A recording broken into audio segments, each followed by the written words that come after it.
Welcome to FedScoop TV. I'm Dan Verton. We're here talking with Toan Do, the Director of Intelligence Programs at Red Hat. Toan, thank you very much for being here. Thank you for having me. So let's talk a little bit about open source, obviously, and where you see some of the trends in open source today. You know, that's a great question. I think a lot of the trends around open source and the solutions for fixing today's and tomorrow's problems don't come from big manufacturers. It's actually coming from the community, because the community of developers out there are very smart. Collectively, together, they make a very, very big project. And they are solving problems that we're facing today that historically the companies that sold technology back in the 70s and the 80s and even the early 90s aren't able to solve. Maybe they're not realizing the pain of the end user. So the solutions for open source technology are really coming from the community. Interesting. When you look at the government, do you see areas of the government that are adopting open source at a more rapid pace than other areas? Yeah, so generally what we see are folks in the government that need to be able to scale like a Google or a Twitter, customers that in the government that need security. So let me give you two great examples.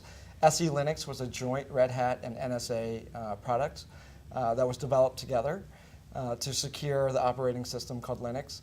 And then recently, Red Hat and a couple of other companies, and in addition to the NSA, produced the OpenStack security guide. Right. And OpenStack is how you would do an open hybrid cloud. It would be the technology that would power that. So what we're seeing in government are folks that need to scale again, and then folks that really need security. Interesting. So when you look at the government use of open source, their current deployments, do you see any lessons learned that maybe might be applicable to the private sector? Yeah, I think the folks in the government that they're learning that their budgets are getting cut. They're getting slashed dramatically. And so they're looking for to move off of legacy systems.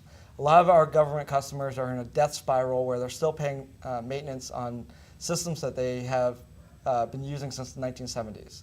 And they need to update and refresh their systems with a downward budgetary constraints. So they're looking to open source and adopting open source. But with that migration comes a little bit of risk. And by partnering with somebody like Red Hat, and we remove that risk for them, it allows them to, one, refresh their technology and do it in a cost-effective manner.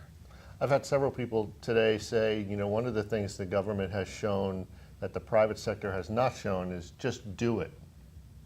That is true. That is true. Just make the leap and do it. Yeah, but I think the flip side is that so customers sometimes will object to me and say open source is not mission ready. If you think about companies like Google, they're using open source technology, and I would say that what they're doing is mission critical. In fact, as a business, if they weren't able to use open source in an enterprise-grade manner, such as they do, they would go out of business. And the government can't afford to go out of business for our citizens. So my pushback to the government is that it is mission critical. It is the technology trends that are going now. And I think as we move forward, the exception will be to buy proprietary systems from the big vendors. The default and the norm will be to buy open source and look for open source for the solution first. Interesting. So let me ask you to take out your crystal ball and look maybe 2, 3, 5 years down the road. Where do you see open source evolving? I think open source will be even more prevalent than it is now. I think the solutions that we're creating today around open source will solve tomorrow's problems.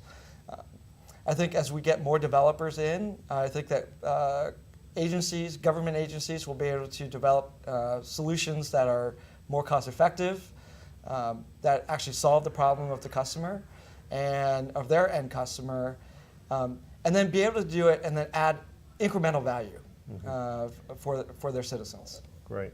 So we've been speaking to Toan Do, the Director of Intelligence Programs at Red Hat. Toan, thank you so much for being here today. Absolutely. This has been FedScoop TV. I'm Dan Verton. Thanks for watching.